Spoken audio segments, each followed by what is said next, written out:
제 이름은 김진호였습니다. 이건 더 이상 제 진짜 이름이 아닙니다. 절대 다시 공개적으로 제 진짜 이름을 사용할 수 없습니다. 그 국경을 넘은 지 6개월이 지났고 제 얼굴은 여전히 저쪽의 수배 포스터에 나타납니다. 국가보위부 특수요원으로 7년을 보내면 그렇게 됩니다. 그래서 이제 저는 다른 사람입니다. 새로운 이름, 새로운 신원, 새로운 삶. 하지만 옛 삶은 의문 없이 명령을 따르며 흠잡을 데 없는 제복을 입은 그 순종적인 요원은 제가 눈을 감을 때마다 밤마다 저를 괴롭힙니다. 그리고 앞으로 30분 동안 4가지를 말씀드리겠습니다. 첫째, 대학을 막 졸업한 21세의 젊은이가 어떻게 세계에서 가장 잔인한 정권의 도구가 되는지, 그리고 왜 그 영광이 실제로는 탈출구가 없는 함정인지. 둘째, 밤 11시에 사무실에 있을 때 절대 봐서는 안 돼. 문서를 보며 당신 자신의 이름이 처형 명단에 빨간 잉크로 표시되어 있다는 것을 발견하는 게 어떤 느낌인지. 반역 때문이 아니라 당신이 알지도 못하고 한 무언가 때문에.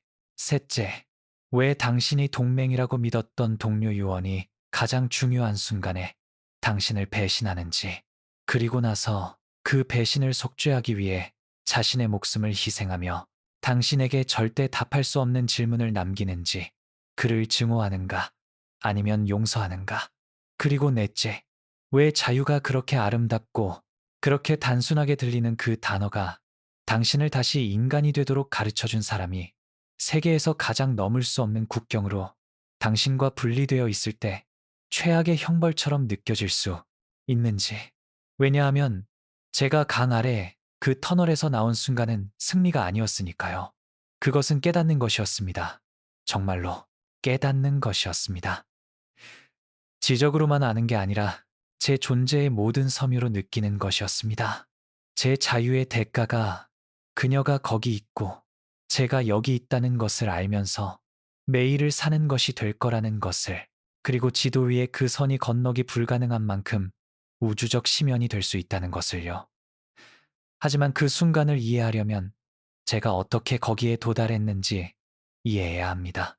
그리고 모든 것은 평양의 어느 겨울밤에 시작됩니다.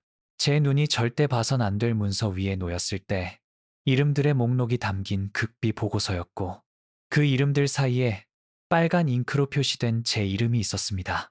인생에는 단 1초가 모든 걸 완전히 바꿔버리는 순간들이 있는데 저에게 그 순간은 평양의 어느 겨울밤에 찾아왔습니다. 제 눈앞에 절대 봐선 안 될 문서가 펼쳐져 있었고 그 극비 보고서에는 여러 명의 이름이 적혀 있었는데 그 이름들 사이에 빨간 잉크로 표시된 제 이름이 있었습니다. 제 이름은 김진호입니다. 물론 이건 가명이고요. 저는 7년 동안 북한에서 가장 두려움의 대상인 국가보위부 특수요원으로 일했습니다. 제 업무는 당에 위협이 되는 모든 사람을 조사하고 제거하는 것이었는데, 그날 밤 저는 제가 모르는 사이에 제 자신이 바로 그 위협 대상이 되어 있다는 걸 알게 됐습니다. 아이러니했던 건 그 7년 동안 제가 바로 그런 명단을 작성하던 사람이었다는 겁니다. 의심받는 자들을 조사하고 사람들의 인생을 한순간에 지워버리는 보고서를 작성하던 제가, 이제는 제가 너무나 잘 아는 그 명단에, 아무도 돌아오지 못하는 그 명단에 제 이름이 올라가 있었던 겁니다. 모든 건 박 대자께서 당 고위급 간부들과 회의 중이실 때 급한 문서를 그분 사무실에 가져다 놓으라는 지시를 받으면서 시작됐습니다. 제가 수백 번도 넘게 해왔던 단순하고 일상적인 업무였죠. 우리 부서에서 저 같은 하급 요원들은 사실상 상급 간부들의 심부름꾼이나 다름없었고 우리는 절대 명령에 의문을 품지 않았습니다. 아무리 단순한 명령이라 해도 말이죠. 밤 11시쯤이었고 보위부 건물은 거의 텅 비어 있었습니다. 입구에 당직 경비원들과 긴급 사건을 처리하는 몇몇 간부들만 남아 있었죠. 그래서 박 대저 사무실에 들어갔을 때 저는 그냥 문서를 책상 위에 놓고 바로 나올 생각이었습니다. 늘 그래왔던 것처럼요. 하지만 문을 열었을 때 뭔가가 즉시 제 시선을 사로잡았습니다. 책상 위에 노란빛 스탠드 불빛 아래 극비, 허가된 자만 열람이라는 빨간 봉인이 찍힌 서류철이 펼쳐져 있었습니다. 제가 수십 번의 최고 기밀 작전에서 봐왔던 그 봉인이었죠. 제 모든 훈련이 제 몸속 모든 세포가 보지 말라고, 그냥 문서 놓고 나가라고 소리치고 있었지만 제 내면의 무언가가 아마도 직업적 호기심이었을 수도 있고 제가 갖고 있는지도 몰랐던 생존 본능이었을 수도 있는 그 무언가가 저를 가까이 다가가게 만들었습니다. 책상을 향해 세 걸음을 내디뎠고 심장이 점점 더 빠르게 뛰기 시작했습니다. 그 거리에서 문서의 제목이 보였습니다.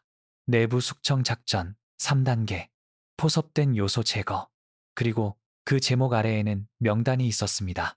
부서별 계급별로 정리된 긴 명단이었고 각 이름 옆에는 해당자가 명단에 포함된 이유를 간략하게 설명하는 메모가 적혀 있었습니다. 그 보고서에서 본 내용은 제 온몸의 피를 얼어붙게 만들었습니다.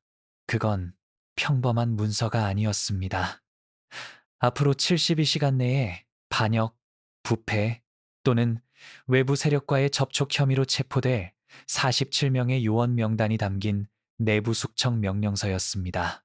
제 눈이 명단을 따라 내려가면서 제가 알아보는 이름들을, 함께 일했던 동료들을, 수년간 알고 지냈던 요원들의 이름을 지나쳐 23번에 도달했습니다.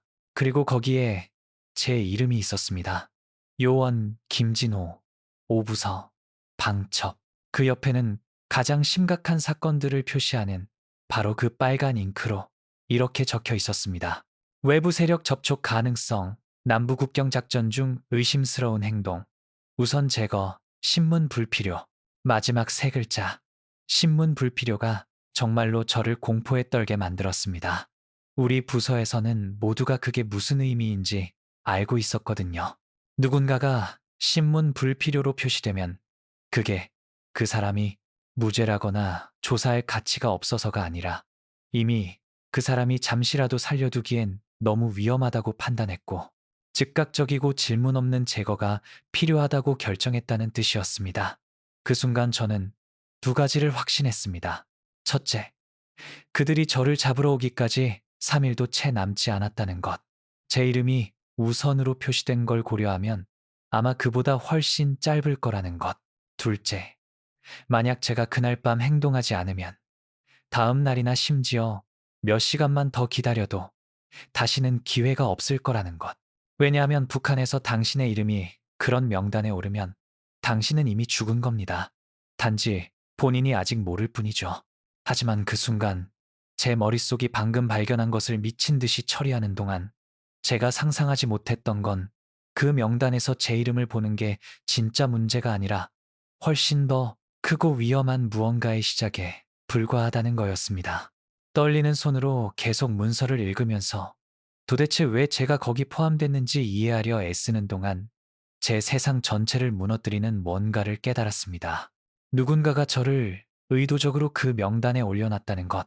그 누군가는 제가 지난 6개월 동안 몰래 해왔던 일을 정확히 알고 있었다는 것.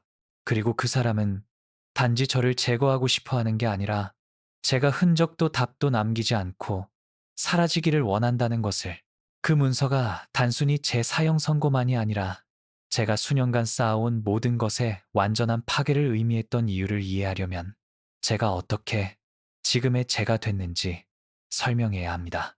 왜냐하면 저는 태어날 때부터 국가 보위부 요원이었던 게 아니라 정권의 완벽한 도구로 만들어지고 훈련받고 변형됐던 거였고, 그러다가 제 내면의 무언가가 깨지기 시작했던 겁니다.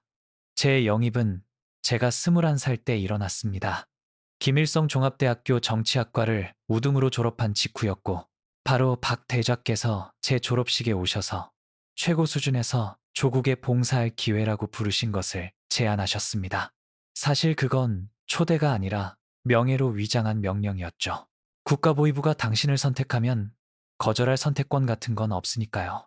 처음 3년은 평양 외곽의 국가보안 아카데미에서의 집중훈련이었습니다. 비밀 군사시설에서 우리는 모든 걸 배웠습니다. 고급 신문 기술부터 암호화까지, 맨손 격투, 무기 다루기, 외국어, 그리고 가장 중요한 것은 당에 대한 위협이 실제로 나타나기도 전에 그것을 식별하고 제거하는 방법, 적처럼 생각해서 내부로부터 그들을 파괴하는 방법이었습니다. 훈련을 시작한 52명의 동기 중에서 단 18명만이 완료했고, 저는 제 기수에서 세 번째로 우수한 성적을 거뒀습니다. 그 덕분에 오부서에 직접 배치됐죠. 외부 침투와 국가구조 내부의 전복 활동을 탐지하는 방첩 부서였습니다.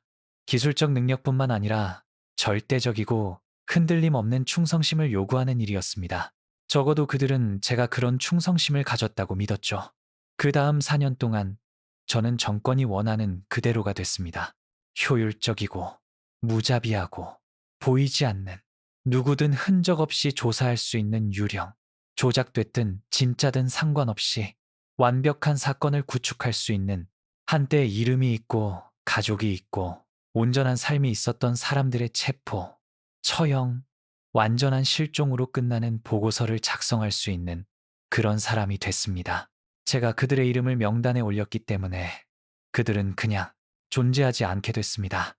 저는 14명의 배신자, 혐의자들의 조사와 체포에 참여했습니다. 각각 간첩 행위부터 반혁명, 음모까지 다양한 범죄로 기소됐고, 모든 사건에서 제가 증거를 수집하고 증인들을 면담하고 상급 간부들이 군사재판에서 제시할 서사를 구축하는 사람이었습니다. 그리고 그 4년 동안 단 한 번도, 정말 단 한 번도 우리가 체포하는 사람들이 정말로 유죄인지 의문을 품지 않았습니다. 왜냐하면 그런 종류의 질문 자체가 반역이었으니까요. 하지만 모든 게 정확히 6개월 전부터 바뀌기 시작했습니다.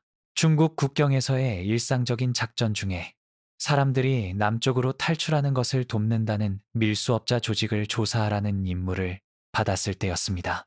그곳 무산이라는 작은 국경 마을에서 제 세상 전체를 무너뜨릴 사람을 만났습니다. 이수진이라는 이름의 35세 의사였고 마을의 유일한 진료소를 운영하고 있었습니다. 수진은 우리 용의자 명단에 없었지만 조사 중에 그녀가 국경을 넘으려다 다친 사람들을 몰래 치료해 왔다는 걸 발견했습니다. 법적 의무대로 당국에 신고하지 않고 말이죠. 제 훈련의 모든 규약에 따르면 저는 그녀를 즉시 체포하고 보고서에 그녀의 이름을 추가하고 시스템이 그녀를 처리하도록 내버려 뒀어야 했습니다. 하지만 제가 그녀와 대면했을 때 그녀가 제게 말한 방식의 무언가가 제 안에 근본적인 뭔가를 바꿔놨습니다. 그 순간을 완벽하게 기억합니다. 진료소 운영 시간이 끝난 후였고 벗겨진 벽과 오래됐지만 세심하게 깨끗하게 관리된 의료 장비가 있는 작은 방에 그녀와 저만 있었습니다.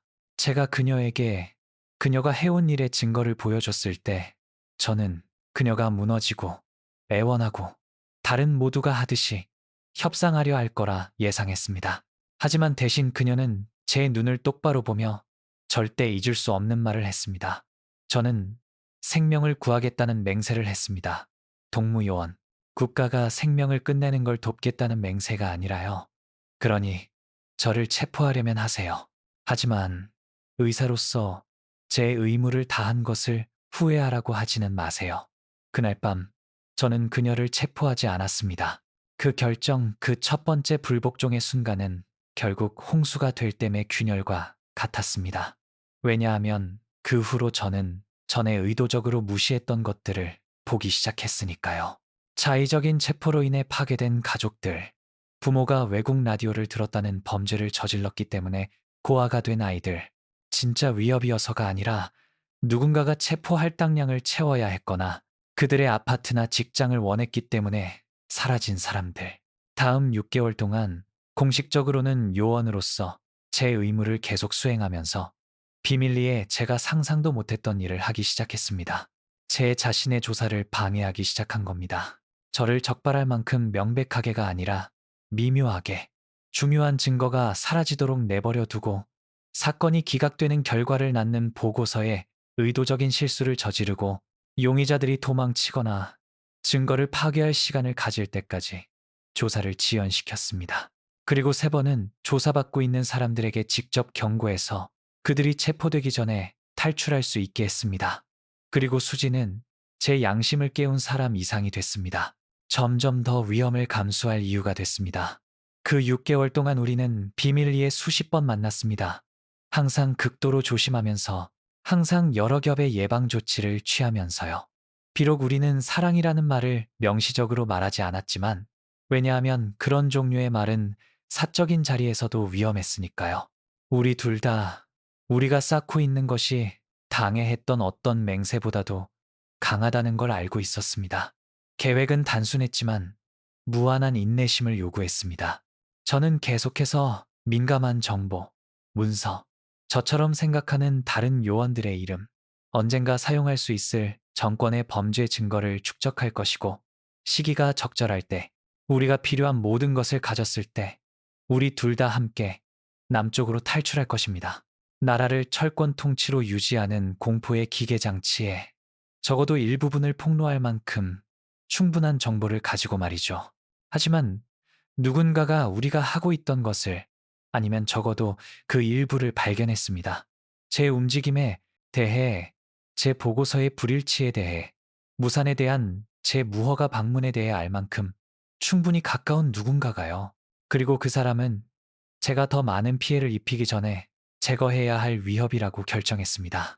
그 문서를 계속 보면서 저를 공포에 떨게 만든 건 단지 제가 발각됐다는 것만이 아니라 남부 국경 작전에 대한 구체적인 메모였습니다. 왜냐하면 그게 무산 작전이었고 제가 수진을 만난 작전이었기 때문입니다.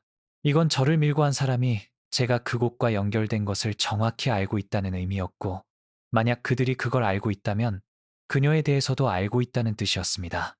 그리고 바로 그 순간, 그 깨달음이 망치처럼 저를 강타하는 동안 복도에서 사무실로 다가오는 발소리가 들렸습니다. 무겁고 의도적인 발소리. 제가 즉시 박 대자의 것으로 알아본 발소리였습니다. 그리고 저에게는 정확히 3초가 있었습니다. 결정을 내릴 3초가요. 문서를 닫고 본 적이 없는 것처럼 행동하고 불가피한 제 운명을 기다릴 수도 있었고, 아니면 제 인생을 영원히 바꿀 무언가를, 돌이킬 수 없는 무언가를 할 수도 있었습니다. 결정을 내릴 3초는 한순간에 압축된 영원처럼 느껴졌고, 그 순간 제 훈련이 통제권을 잡았습니다. 극심한 압박 속에서도 침착함을 유지할 수 있게 만들어진 요원으로서의 훈련 말이죠. 그래서 저는 할 수 있는 유일한 일을 했습니다.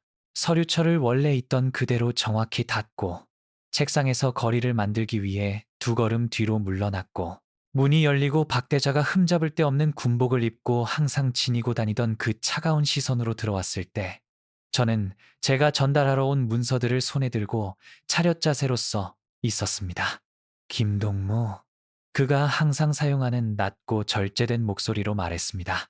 아직 여기서 뭐 하는가? 문서를 놓고 가라고 했지.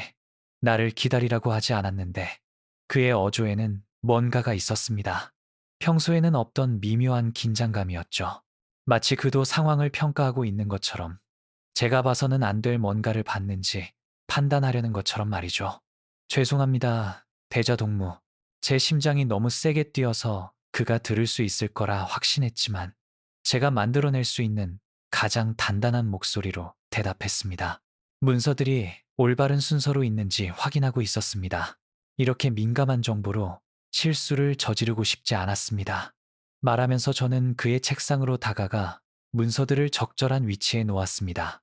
제 사형 선고가 담긴 빨간 서류철이 있는 곳을 보지 않으려고, 의도적으로 말이죠. 박 대자는 수년처럼 느껴졌지만 아마 단 5초였을 시간 동안 저를 관찰했습니다. 그의 눈이 제 자세히, 제 표정의 모든 세부 사항을 연구하며 긴장이나 죄책감에 어떤 신호라도 찾고 있었습니다. 그리고 저는 7년 동안 완성시킨 똑같은 중립적이고 전문적인 표정으로 그의 시선을 유지했습니다. 왜냐하면 만약 제가 단 1초의 일부라도 약함을 보인다면, 제 눈이 그 서류철로 향하거나 제 호흡이 아주 조금이라도 바뀐다면 그가 알아차릴 것이고, 모든 게 바로 거기서 끝날 거라는 걸 알고 있었으니까요. 좋다. 물러가라. 그가 마침내 말했고, 저는 정확한 경례를 하고 돌아서서 급하지도 않게, 의심스럽지도 않게 걸음으로 문을 향해 걸었습니다. 그리고 마침내 제 뒤로 그 문을 닫고 텅 빈 복도에 혼자 남았을 때, 방금 일어난 일에 무게 때문에 다리가 거의 꺾일 뻔해서 몇 초 동안 벽에 기대야 했습니다. 하지만 회복할 시간이 없었습니다. 왜냐하면 시계는 이미 돌아가고 있었고, 지나가는 매 초가 아직 완전히 구성하지도 못한 계획을 실행할 시간에서 1초씩 빼앗기는 거였으니까요. 그래서 저는 정상적인 모습으로 제 사무실을 향해 걷도록 스스로를 강요했습니다. 매일 밤 하듯이 복도의 당직 경비원에게 인사하고 마침내 3층에 있는 제 작은 칸막이 사무실에 도착했을 때 문을 잠그고 제가 해야 할 일의 규모를 처리할 정확히 30초를 스스로에게 허락했습니다. 첫 번째는 수진에게 경고하는 것이었습니다. 왜냐하면 제가 그 명단에 있고 그들이 무산과 제 연결을 알고 있다면 그녀도 임박한 위험에 처해 있다는 뜻이었고, 아마 그녀에 대한 체포 명령이 이미 진행 중이거나 더 나쁘게는 이미 그녀를 체포하러 가는 중일 수도 있었습니다. 그 가능성은 제 자신의 목숨에 대한 두려움보다 훨씬 더 강렬한 공포로 저를 채웠습니다. 왜냐하면 제 잘못으로 그녀에게 무슨 일이 생긴다는 생각은 절대적으로 견딜 수 없었으니까요. 하지만 그냥 전화할 수는 없었습니다. 부서의 모든 전화선은 감시되고 녹음됐고 근무 중에 건물에서 뛰쳐나갈 수도 없었습니다. 즉각적인 의심을 불러일으키지 않고 말이죠. 그래서 생각해야 했습니다. 은밀한 작전과 보안 규약에 대해 배운 모든 것을 사용해서 뭔가 잘못됐다는 걸 아무에게도 알리지 않고 그 건물에서 나갈 방법을 찾아야 했습니다. 그때 그날 밤이 외부 경비원들의 교대 시간이라는 걸 기억했습니다. 2주마다 밤 11시 30분에 일어나는 일이었고 그 교대 중에는 항상 약 15분 정도의 기간이 있었습니다. 나가는 경비원들이 들어오는 경비원들에게 자리를 인계하고 기록을 검토하고 서류 작업을 완료하는 동안 감시가 더 느슨해지는 시간이었죠. 만약 제가 그 시간대에 건물을 나갈 정당한 이유를 만들 수 있다면 기회가 있을 것입니다. 제 책상을 빠르게 뒤져서 필요한 걸 찾았습니다. 기술적으로 현장 검증이 필요한 경미한 밀수 사건에 대한 후속 보고서였죠. 평소엔 긴급하지 않지만 제가 변명으로 사용할 수 있는 것이었습니다. 그래서 7구역 의심스러운 활동에 야간 검증 필요를 언급하며 빠르게 외출 명령서를 작성하고 제 현장 요원 권한으로 서명하고 제 직급의 모든 요원이 책상에 가지고 있는 공식 도장으로 문서를 날인했습니다. 밤 11시 25분에 저는 외출 명령서, 항상 사무실에 두고 있던 기본 현장 장비가 든 작은 배낭, 그리고 한밤중에 지루한 일을 수행하는 사람의 권태로운 태도로 통제 초소로 내려갔습니다. 예상대로 경비원들은 교대로 바쁘기 때문에 제 서류를 거의 보지 않았습니다. 그들 중 한 명이 그냥 제 명령서를 스캔하고 기록부에 제 외출을 기록하고 지나가라고 손짓했습니다.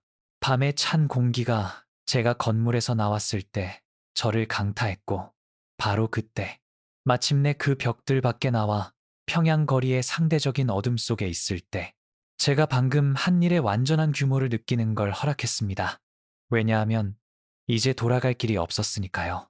되돌릴 수 없는 선을 넘었고 제게 남은 두 가지 선택은 성공적으로 탈출하거나 시도하다 죽는 것뿐이었습니다. 동이 트기 전에 무산에 도착해야 했습니다. 교통편을 구할 수 있다면 약 7시간의 여행이었죠. 보통 부서 요원으로서 저는 공식 차량을 징발할 권한이 있었지만 지금 그 권한을 사용하면 제 경로에 완벽한 전자 흔적을 남길 것이므로 다른 방법을 찾아야 했습니다. 제가 어디로 향하는지 증거를 남기지 않는 방법을요. 북쪽 지방으로 가는 노선을 운행하는 버스 정류장을 향해 빠르게 걸었지만 뛰지는 않았습니다.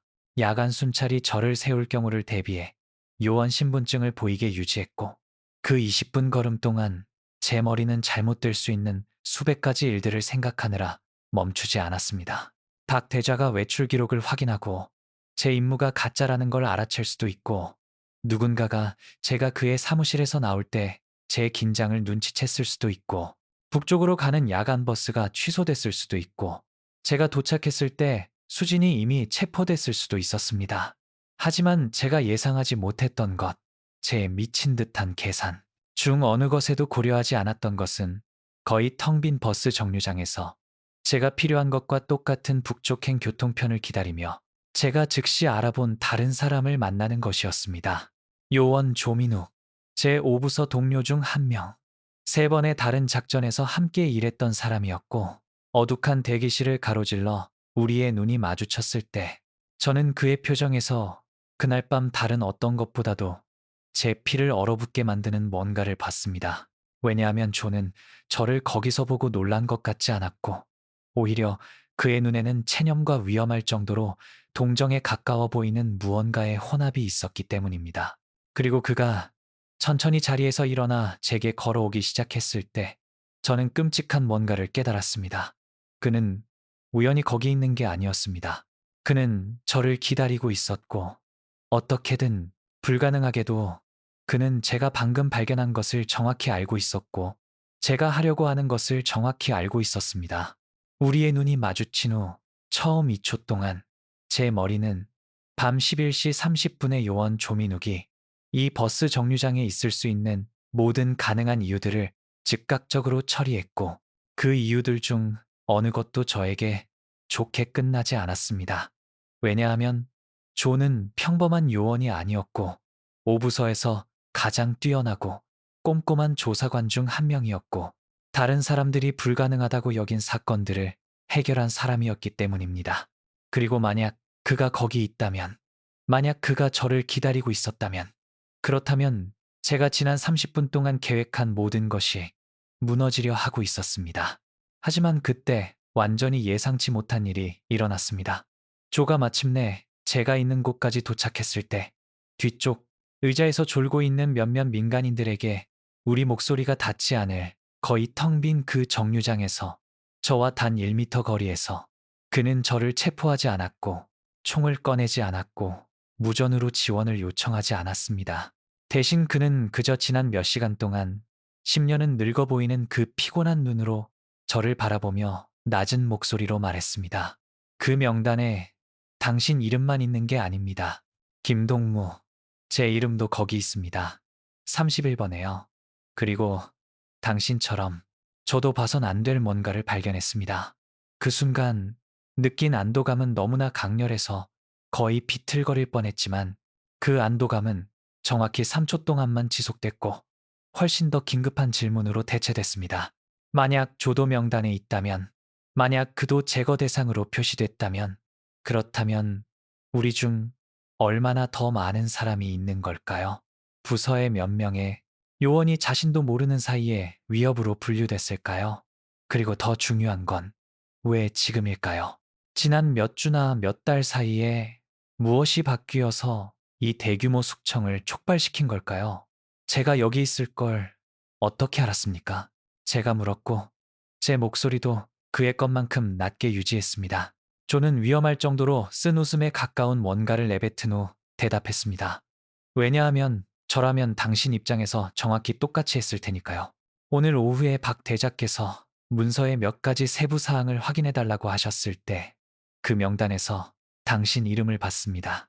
그리고 당신 이름 옆에 무산에 대한 메모를 봤을 때 당신이 정확히 어디로 갈지 알았습니다. 왜냐하면 같은 부서에서 7년을 일하고 나면 행간을 읽는 법을 배우게 되니까요. 저는 잠시 그를 바라보며 그의 말뿐만 아니라 그가 말하지 않은 것의 함의도 처리했습니다. 왜냐하면 만약 조가 오늘 오후에 그 명단을 봤다면 제가 우연히 발견하기 몇 시간 전에 그렇다면 그는 계획하고 준비할 훨씬 더 많은 시간이 있었을 텐데 그럼에도 여기 있었습니다. 이미 국경으로 도망치는 대신 버스 정류장에 있었다는 건 뭔가 더 있다는 뜻이었습니다. 그가 이 만남에서 필요로 하거나 기대하는 뭔가가 있었습니다. 그래서 당신 이름은 왜 거기 있습니까? 제가 물었고 비록 제 일부는 답을 알고 싶어 하는지 확신하지 못했지만 조는 정류장의 더러운 창문들을 바라봤습니다. 마치 아주 먼 무언가를 보는 것처럼 말이죠. 그러고 나서 말했습니다. 8개월 전에 저는 작전 보고서들에서 불일치를 발견하기 시작했습니다. 증거가 맞지 않는 사건들, 너무 완벽해 보이는 증언들이요. 그리고 좋은 조사관으로서 저는 질문을 하기 시작했습니다. 제가 해야 할 것보다 조금 더 깊이 파고들기 시작했고, 제가 발견한 것은 중간급 간부들부터 부서의 최고 위층까지 이어지는 부패 네트워크였습니다. 그는 낮고 긴급한 어조로 계속 설명했습니다. 지난 몇 년간의 가장 중요한 체포들 중 일부가 진짜 배신자나 간첩이 아니라 단지 누군가 권력 있는 사람이 원하는 뭔가를 가진 무고한 사람들이었다는 것을요. 잘 위치한 아파트, 영향력 있는 직위, 귀중한 자원과의 연결 같은 것들이요. 그리고 부서는 이 부패한 간부들이 자기 길을 가로막는 누구든 제거하는 개인적 도구가 됐다고 했습니다. 증거를 조작하고 완전히 무고한 사람들의 처형이나 실종으로 이어지는 사건들을 구축하면서 말이죠. 저는 몇 달 동안 증거를 모았습니다. 조가 말하며 재킷에서 제 엄지손가락보다 크지 않은 작은 저장 장치를 꺼냈습니다. 문서, 녹음, 금융거래, 적어도 30명의 고위 간부들을 폭로하는 데 필요한 모든 것이요. 그리고 적절한 경로를 통해 제출하려던 참이었는데 적절한 경로 같은 게 없다는 걸 깨달았습니다. 부패가 너무 높이까지 올라가 있어서 제가 하는 어떤 보고든 그냥 제 자신의 재고로 끝날 거라는 걸요. 조가 묘사하는 것의 규모는 처리하기 어려웠습니다.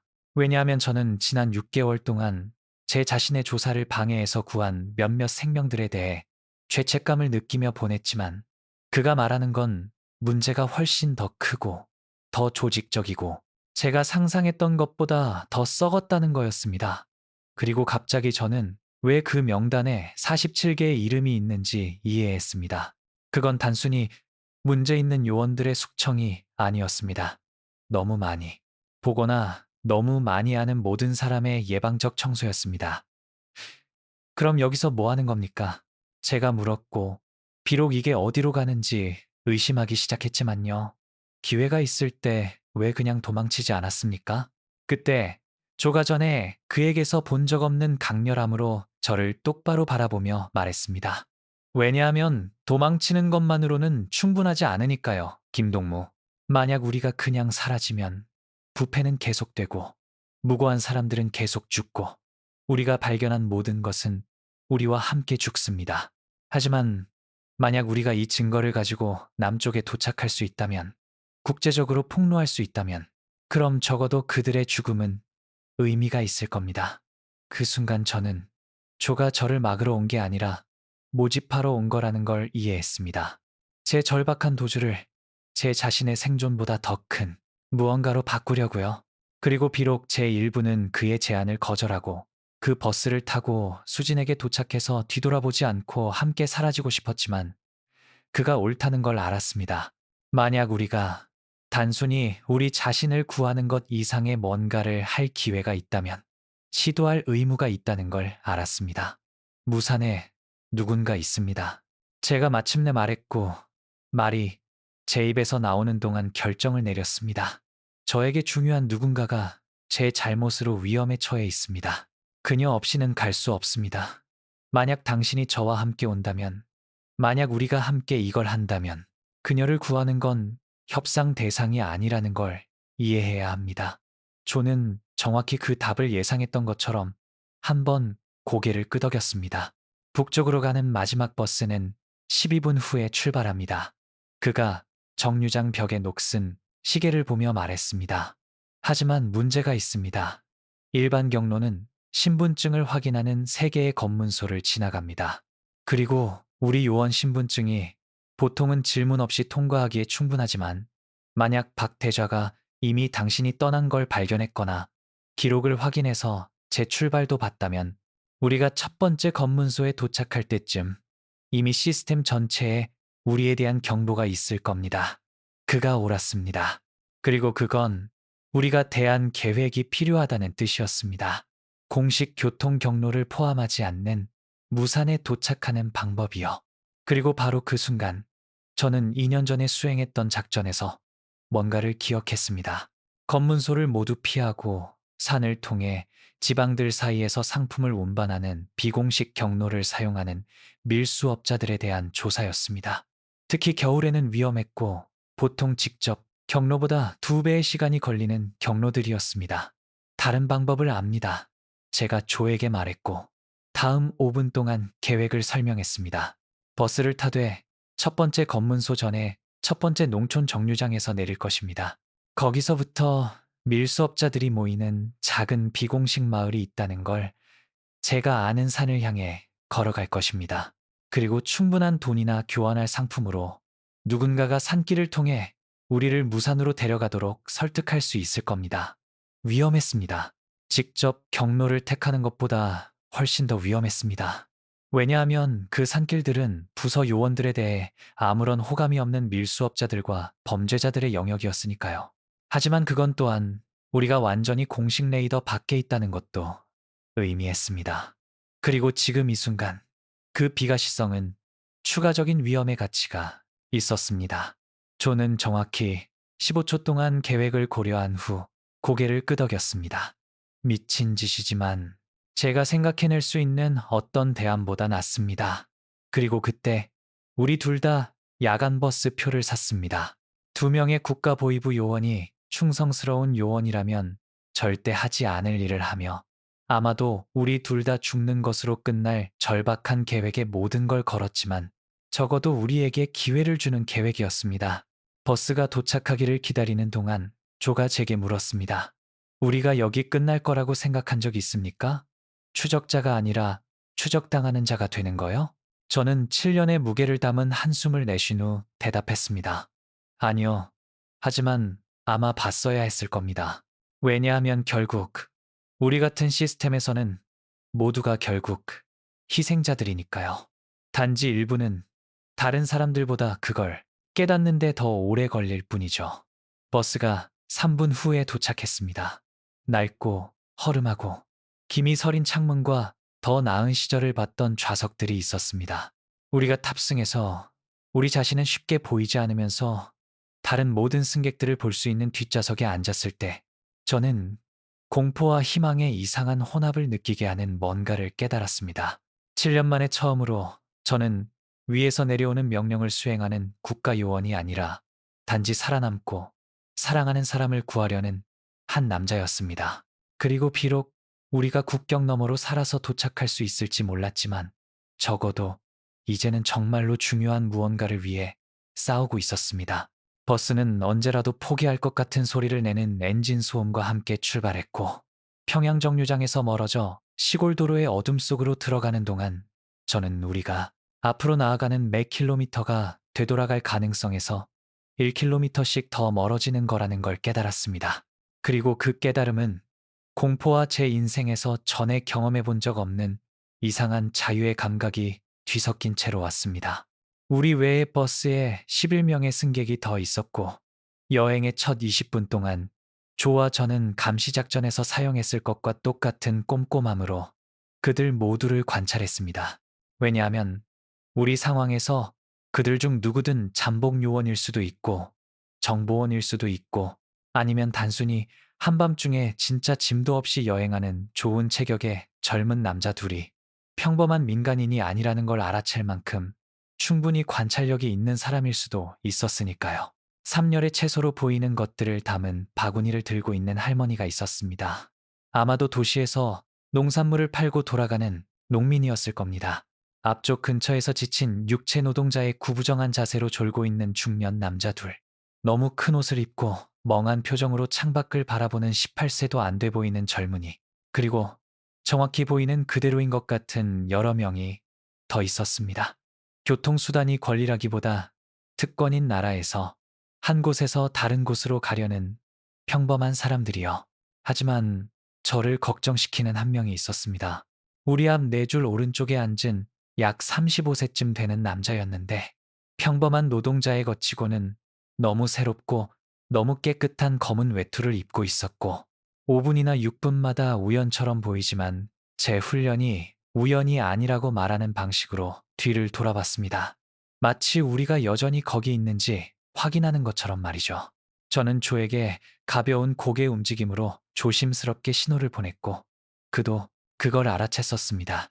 그의 눈이 위협을 평가하고 대응을 계산하고 있음을 나타내는 방식으로 약간 좁아졌고 아무 말도 하지 않았지만 우리 둘 다 이해했습니다. 만약 그 남자가 우리가 의심하는 그것이라면 우리는 계획보다 일찍 버스에서 내려야 할 것이라고요. 왜냐하면 그가 우리 위치나 방향을 보고할 위험을 감수할 수 없었으니까요. 버스는 수도에서 멀어지면서 점진적으로 악화되는 도로를 천천히 나아갔습니다. 어두운 들판과 불빛 없는 집들의 집합에 불과한 마을들을 지나쳤습니다. 왜냐하면 시골 지역에 전기는 존재한다면 하루에 몇 시간만 존재하는 사치였고, 김이 서린 창문을 통해 저는 약간 덜 검은 하늘을 배경으로 검게 솟아오른 산의 실루엣을 볼 수 있었습니다. 검은 외투를 입은 남자가 자리에서 일어나 버스 뒤쪽을 향해 걷기 시작했을 때 약 40분쯤 여행했습니다. 제 손은 본능적으로 평소 제 복무용 총을 휴대하던 곳으로 움직였다가 특정 허가 없이 무장한 채 부서 건물을 나가는 것이 너무 많은 적신호를 올렸을 거라서 제 책상에 두고 왔다는 걸 기억했습니다. 그래서 이제 직접적인 위협일 수 있는 것에 맞서 완전히 비무장 상태였습니다. 그 남자는 멈추지 않고 우리를 지나쳐 버스 뒤쪽의 작은 화장실로 향했고, 그가 안에 있던 3분 동안 조와 저는 그 문에서 눈을 떼지 않았습니다. 무엇이든 준비하면서요. 왜냐하면 버스 화장실이 다른 승객들에게 들리지 않고 무전이나 전화로 조심스럽게 통화하기에 완벽한 장소라는 걸 충분히 많은 작전을 봐서 알고 있었으니까요. 그가 마침내 나와서 자리로 돌아갈 때 전보다 훨씬 더 천천히 걸었고, 이번에 우리를 지나칠 때 그의 눈이 너무 긴 1초의 일부 동안 제 눈과 마주쳤습니다. 그 순간 저는 제 최악의 의심을 확인시켜주는 뭔가를 봤습니다. 인식이었습니다. 전에 저를 본 적이 있다는 인식이 아니라 제가 누구이고 무엇인지 아는 인식이었고, 그건 단 한 가지만 의미할 수 있었습니다. 다음 정류장에서 내립니다. 제가 조에게 제 스스로도 간신히 들을 수 있을 정도로 낮게 속삭였고, 그는 거의 눈에 띄지 않게 고개를 끄덕였습니다. 이미 작은 배낭에 손을 뻗으며 빠르게 움직일 준비를 하고 있었습니다. 왜냐하면 우리 둘 다 알고 있었으니까요. 만약 그 남자가 전화를 했다면 몇 분 안에 다음 검문소에서 이 버스를 가로막기 위해 기동 순찰대가 향하고 있을 거라는 걸요. 문제는 다음 예정된 정류장이 아직 20분 거리에 있었고, 우리는 그렇게 오래 기다릴 수 없었다는 겁니다. 그래서 운전사가 더 일찍 멈출 이유를 만들어야 했고, 바로 그때 제게 위험하지만 제대로 실행한다면 작동할 수 있을 아이디어가 떠올랐습니다. 저는 갑작스러운 움직임으로 자리에서 일어나 과장된 불편함의 제스처로 손을 배에 가져가고 불안정한 걸음으로 버스 앞쪽을 향해 걷기 시작했습니다. 설득력 있기를 바라는 방식으로 메스꺼움을 연기하면서요. 그리고 불친절한 얼굴을 한 나이 든 남자인 운전사가 있는 곳에 도착했을 때 약한 목소리로 말했습니다. 동무 운전사, 즉시 버스를 세워주셔야 합니다. 토할 것 같은데 안에서 하고 싶지 않습니다. 운전사는 짜증과 혐오가 섞인 표情으로 저를 바라봤습니다. 제가 제 시간에 나가지 못하면 토사물을 청소해야 할 가능성에 명백히 불만이었습니다.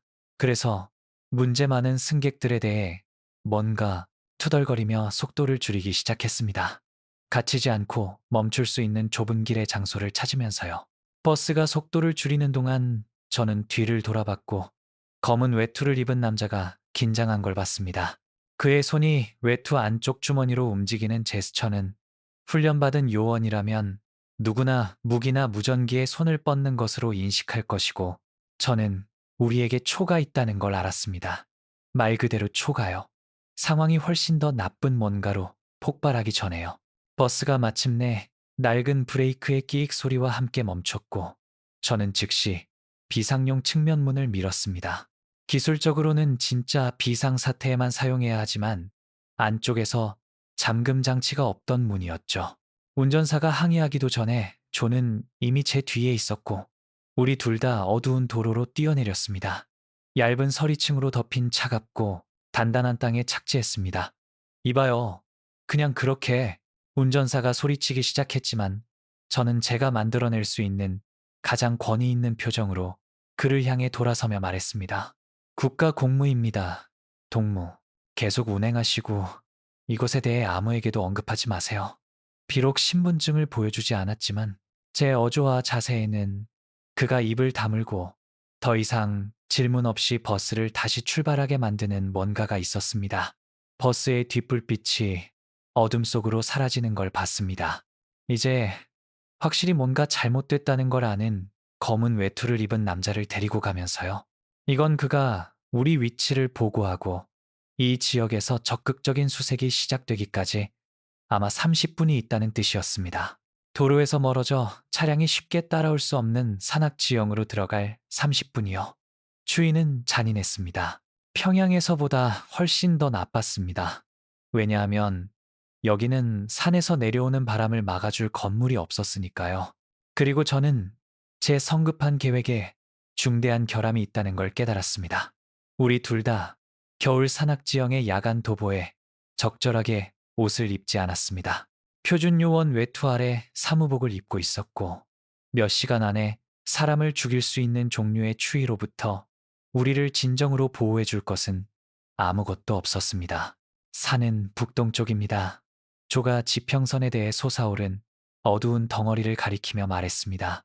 당신이 언급한 밀수업자 마을까지 약 5, 6km쯤 된다고 계산합니다. 만약 그게 여전히 존재하고 어둠 속에서 어떤 항법 장비도 없이 찾을 수 있다면요. 그는 두 가지 점에서 다 옳았습니다. 왜냐하면 저는 그 지역에 단 한 번, 2년 전에 낮에, 그리고 상세한 지도와 현지 안내자와 함께 있었으니까요. 그리고 이제 우리는 일반적인 지형에 대한 제 대략적인 기억만을 사용해서 한밤중에 비공식 정착지를 찾으려 하고 있었습니다.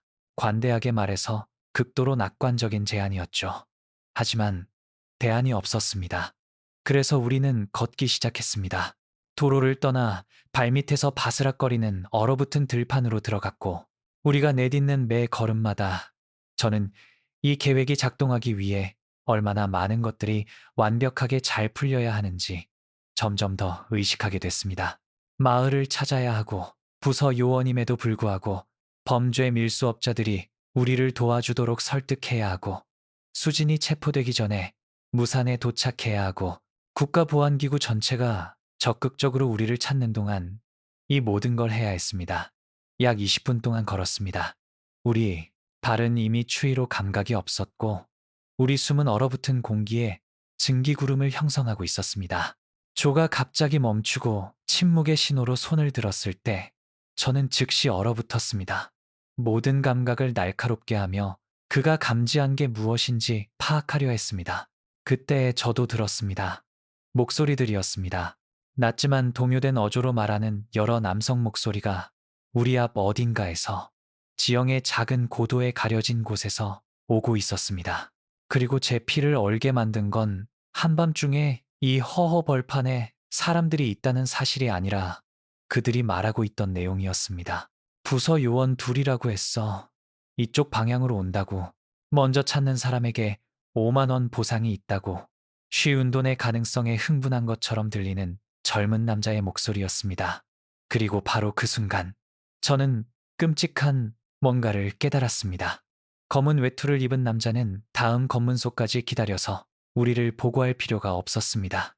버스 화장실에서 전화를 했던 겁니다. 그리고 이제 부서만 우리를 찾는 게 아니라 우리에게 상금을 걸었고 이 지역의 모든 범죄자, 밀수업자, 기회주의자를 적극적인 사냥꾼으로 만들었습니다. 그리고 우리는 사냥감이었습니다.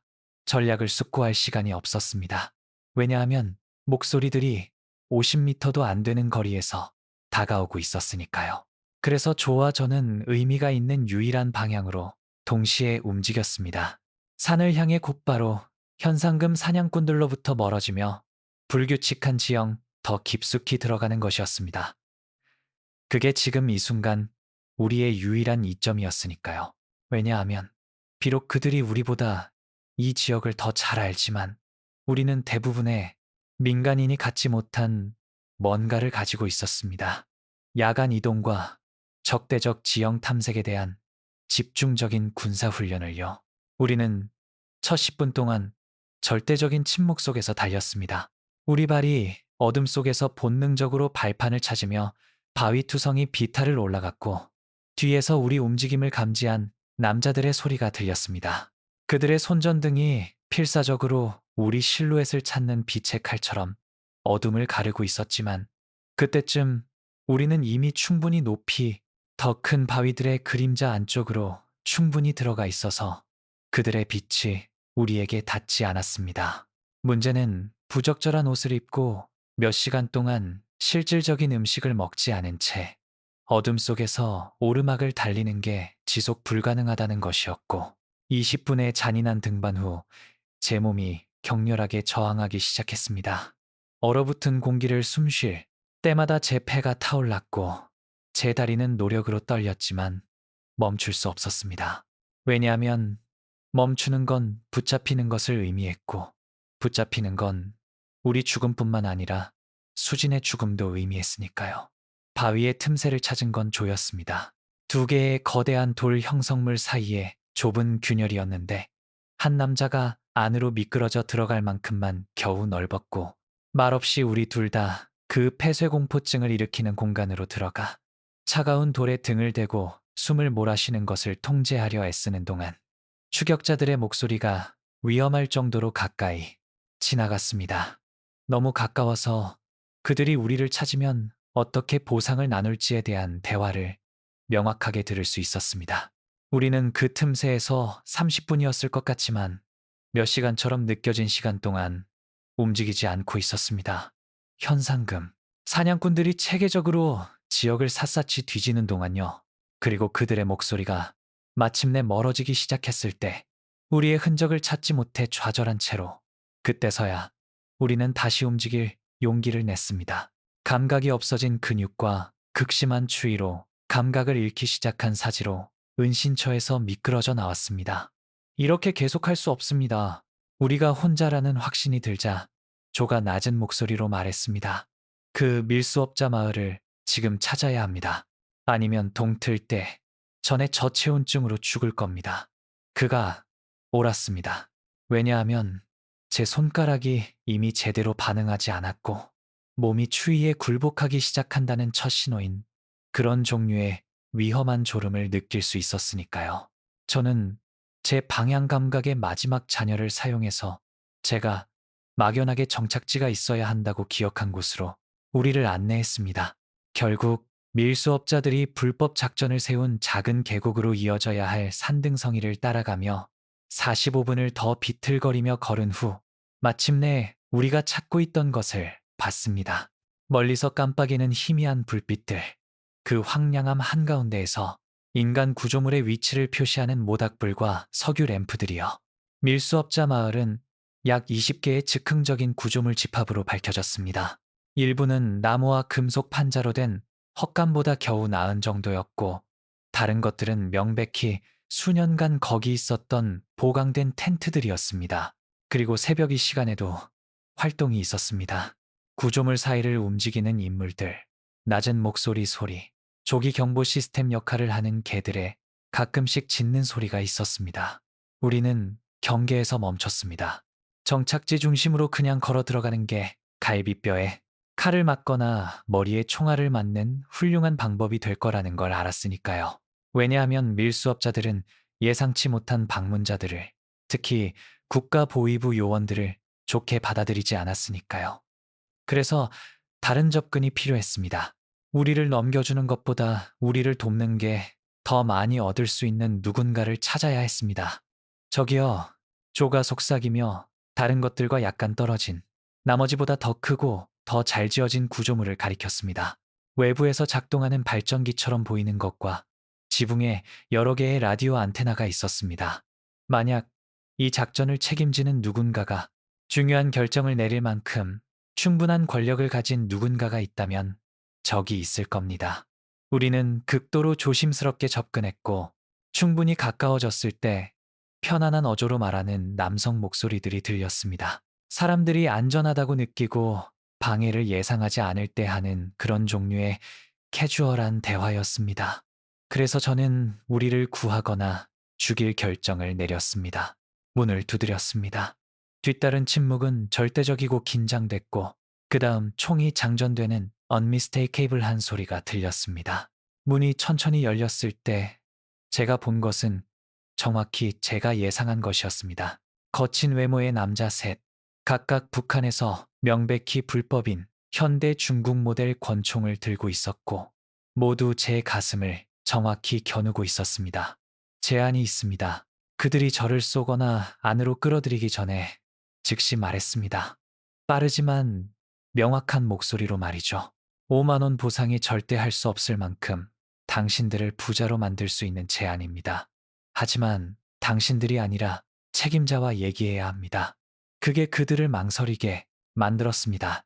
왜냐하면 보상에 대한 언급은 우리가 수배됐다는 걸 안다는 것을 확인시켜줬고, 이건 우리가 그들을 속이려 하지 않는다는 의미였고, 수십 명의 사냥꾼들 사이에 나눠진 5만 원보다 더 가치 있는 뭔가의 약속은 적어도 대화를 보장할 만큼 충분히 흥미로웠습니다.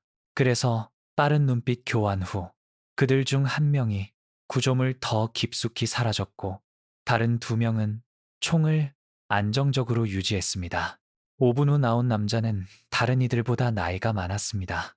아마 55세쯤 됐고 이마에서 턱까지 얼굴을 가로지르는 흉터가 있었고 어떤 것에도 쉽게 놀라지 않을 만큼 너무 많은 것을 본 눈을 가지고 있었습니다.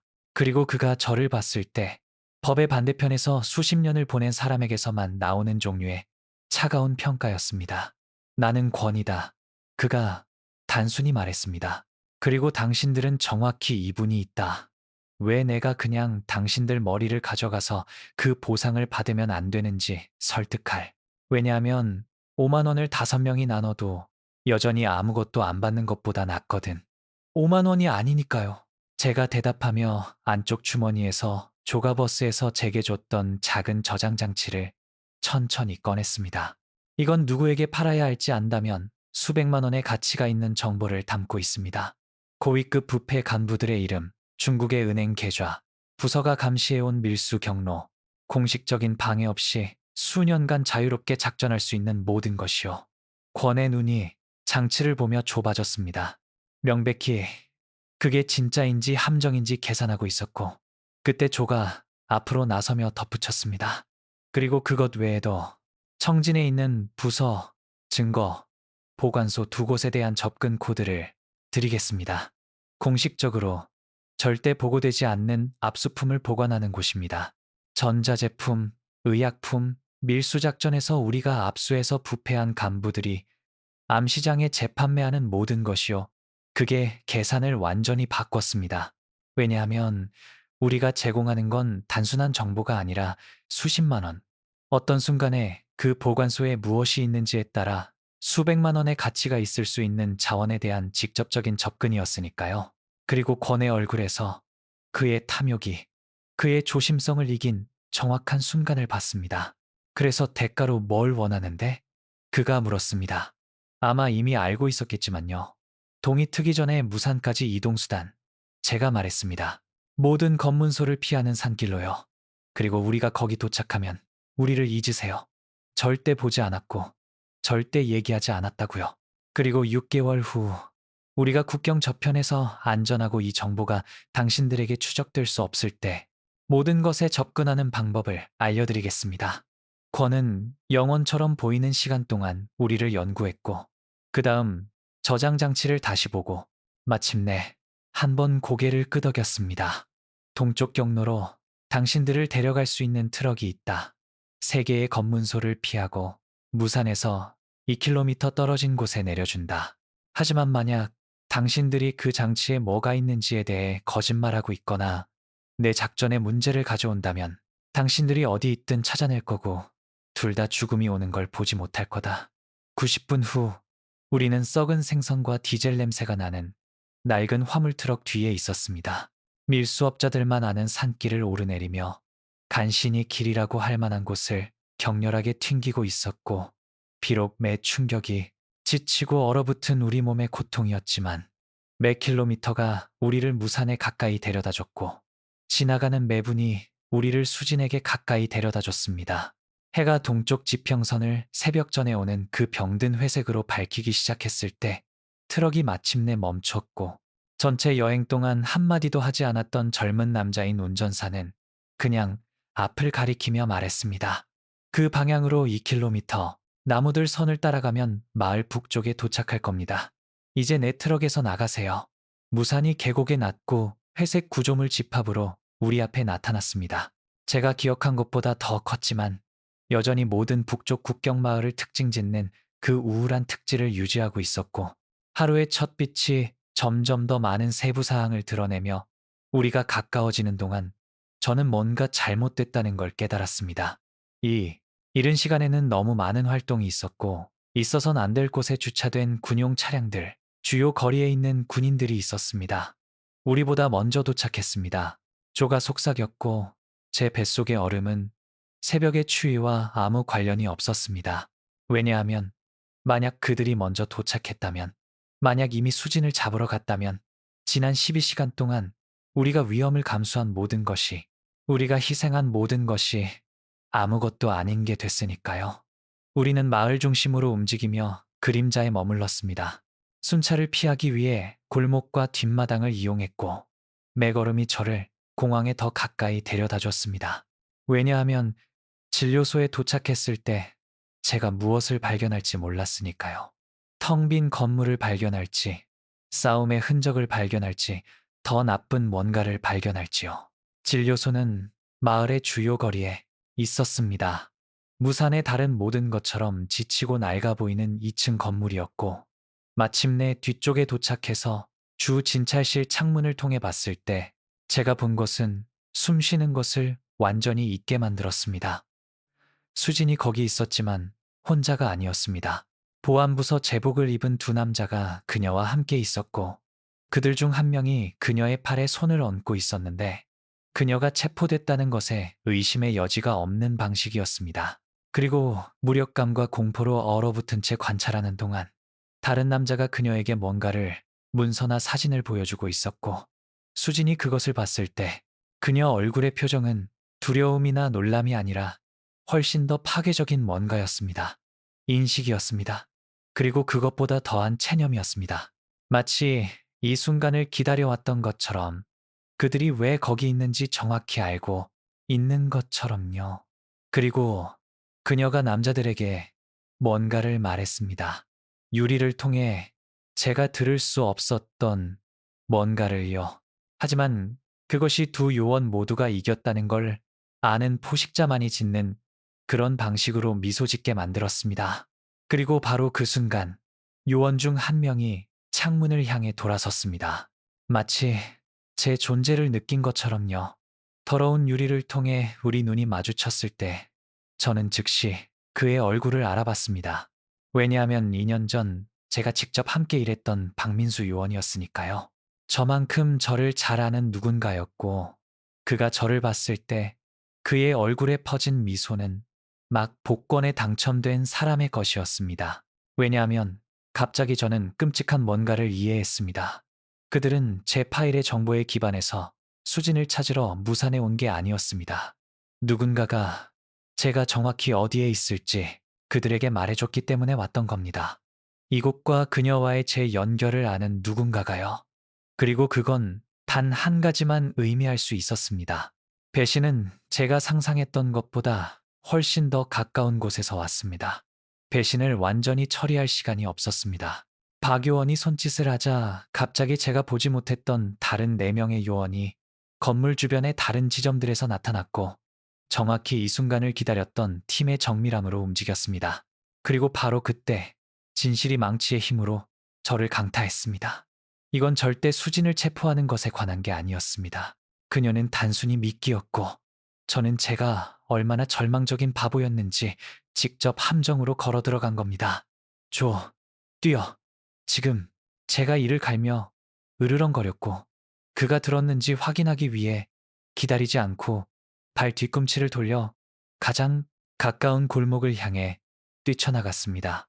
뒤에서 박 요원의 경보 외침이 들렸고, 그 뒤로 그들 중 적어도 3명이 저를 쫓기 시작하며 포장도로를 두드리는 부츠 소리가 들렸지만, 저는 그들이 갖지 못한 결정적인 이점을 가지고 있었습니다. 제가 얼마나 절망적인지 정확히 알고 있었다는 것이요. 절망적인 사람은 명령을 따르는 사람이 절대 고려하지 않을 일들을 할 수 있습니다. 제 무게에 부분적으로 무너지는 썩은 나무 울타리를 뛰어넘고 마른 개가 미친 듯이 짖기 시작한 뒷마당을 가로질러 옆으로 돌아야만 지나갈 수 있을 만큼 좁은 또 다른 골목으로 들어갔습니다. 그리고 그 모든 시간 동안 제 머리는 중심 문제를 해결하고 있었습니다. 수지는 구금됐고, 조는 아마 그 자신의 요원 그룹에게 쫓기고 있었고, 저는 본질적으로 모든 출구가 아마 감시되고 있는 함정인 마을에 혼자였습니다. 하지만 그때 2년 전 밀수업자 네트워크에 대한 제 원래 조사에서 뭔가를 기억했습니다. 무산이 단순히 상품의 통과 지점만이 아니라 사람들의 통과 지점이기도 하다는 것을요. 이건 탈출 경로가 밀수업자들이 단속이 너무 심해질 때 사용하는 터널이나 비밀길이 있어야 한다는 뜻이었고, 만약 그것들 중 하나를 찾을 수 있다면, 그 경로를 아는 누군가에게 도달할 수 있다면 여전히 가능성이 있었습니다. 저는 다른 5분 정도를 계속 뛰었습니다. 골목과 마당의 미로를 지그재그로 통과하다가 마침내 즉각적인 추격자들의 소리를 잃었고, 바로 그때서야 숨을 돌리기 위해 두 건물 사이의 어두운 공간에 멈췄을 때 제 자신에게 정말로 무슨 일이 일어났는지, 누가 우리를 배신했는지, 그들이 우리가 정확히 어디에 있을지 어떻게 알았는지 생각하는 걸 허락했습니다. 그리고 그때 답이 끔찍하고 수정처럼 명확하게 왔습니다. 조였습니다. 처음부터는 아니었습니다. 아마 원래 계획의 일부는 아니었겠지만 버스 정류장에서 만난 후 어느 시점에 아마 그가 화장실에 갔던 몇 분 동안이나 혼자 있던 순간에 그는 전화를 했고 거래를 협상했습니다. 왜냐하면 조는 귀중한 정보를 가진 두 명의 도주 요원이 다른 한 명을 넘기고 자신의 면책을 보장하는 한 명의 도주 요원만큼 가치가 없다는 걸 알 만큼 충분히 똑똑했으니까요. 객관적으로 보면 증거는 거기 있었습니다. 그는 정류장에 너무 편리하게 나타났고 제 경로를 너무 완벽하게 알고 있었고, 독립적으로 행동하는 게 더 안전하고 빨랐을 때 혼자 도망치는 대신 저와 함께 오겠다고 주장했습니다. 그리고 가장 폭로적인 것은 요원들이 마을을 무작위로 순찰한 게 아니라 수진의 진료소에서 특별히 기다리고 있었다는 겁니다. 이건 누군가가 그들에게 정확히 어디를 찾아야 할지 말해줬다는 뜻입니다. 그 순간 느낀 분노는 너무나 강렬해서 거의 저를 눈멀게 할 뻔했습니다. 왜냐하면 저는 그를 신뢰했고 우리가 같은 편이라는 믿음에 기반해서 모든 걸 위험에 빠뜨렸는데, 그는 두 번째 생각 없이 저를 팔아넘겼고 아마 지금도 위험한 반역자를 잠입해서 체포한 영웅으로 평양으로 호위되고 있을 겁니다. 하지만 분노는 기다려야 했습니다. 왜냐하면 지금 이 순간 생존만이 중요한 전부였고, 그건 초기 함정에서 제가 탈출했다는 걸 확인하면 아마 앞으로 30분 안에 일어날 경계선을 완전히 닫기 전에 무산에서 나갈 방법을 찾는 것을 의미했습니다. 저는 이제 더 조심스럽게 움직였습니다. 배운 모든 은밀한 도시 이동 기술을 사용하며 그림자에 머물고 직접적인 시선을 피하고 15분의 신중한 탐색 후에 제가 찾던 것에 도착했습니다. 마을의 북쪽 가장자리 근처의 작은 건물로 지붕에 라디오 안테나가 있고 보이지 않기를 선호하는 사람들의 지속적인 사용을 나타내는 특정한 종류의 낡음이 있었습니다. 밀수업자들의 연락 지점이었죠. 문은 닫혀 있었지만 잠기지 않았고 제가 들어갔을 때 정확히 제가 예상한 걸 발견했습니다. 라디오 장비. 너무 자세히 살펴보지 않는 게 나을 상품들이 든 몇몇 상자들을 제외하고는 거의 빈 공간이었고, 가장 중요한 건 오래됐지만 명백히 기능하는 산탄총으로 저를 겨누고 있는 약 60세쯤 되는 나이든 남자였습니다. 건너야 합니다. 제가 즉시 말했습니다. 전치사나 속임수 시도 없이요. 오늘 밤 남쪽으로 건너야 합니다. 필요한 건 뭐든 지불하겠습니다. 돈, 정보, 뭐든지요. 하지만 지금이어야 합니다. 남자는 눈을 가늘게 뜨고 저를 연구했습니다. 명백히 제가 잠복 작전을 하는 요원인지 진정으로 탈출에 절망한 누군가인지 평가하고 있었고, 영원처럼 느껴진 순간 후에 그는 산탄총을 몇 센티미터 내렸고 말했습니다. 당신 얼굴을 압니다. 2년 전 밀수 조사로 왔을 때 당신을 봤습니다. 체포할 수 있었는데 제 부하 3명을 놓아준 요원이었죠. 그러니 당신에게 빚이 있습니다. 저는 그 특정 사건을 구체적으로 기억하지 못했습니다. 왜냐하면 제가 조용히 방해 공작을 하던 6개월 동안 그런 게 수십 건 있었으니까요. 하지만 그의 기억이 지금 이 순간 저에게 유리하다면 그를 바로잡지 않을 겁니다. 그래서 그냥 고개를 끄덕이고 그가 계속하기를 기다렸습니다. 터널이 있습니다.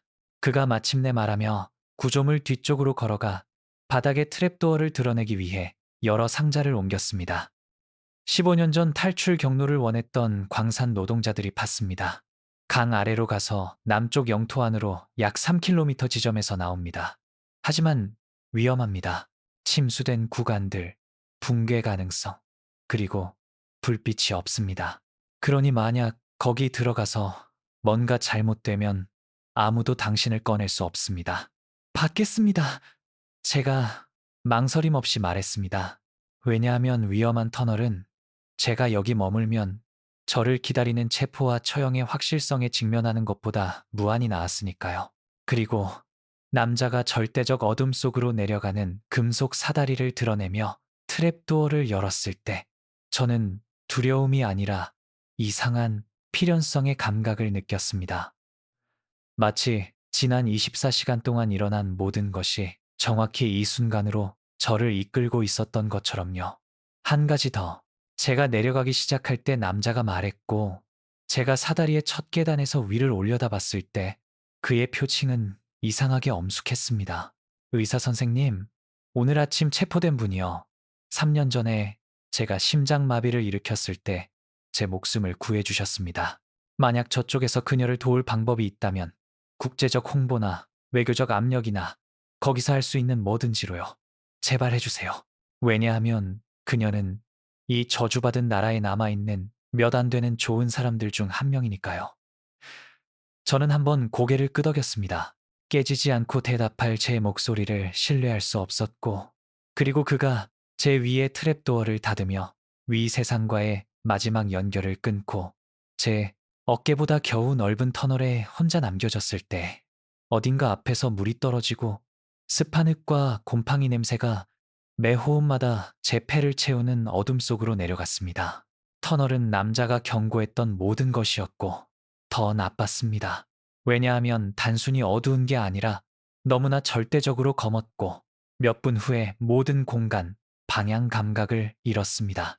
양손으로 벽을 만지며 움직여야 했고 물이 허리까지 차올라 무자비한 효율성으로 제 몸에 열을 훔쳐가는 너무 차가운 구간들을 한 뼘씩 전진해야 했습니다.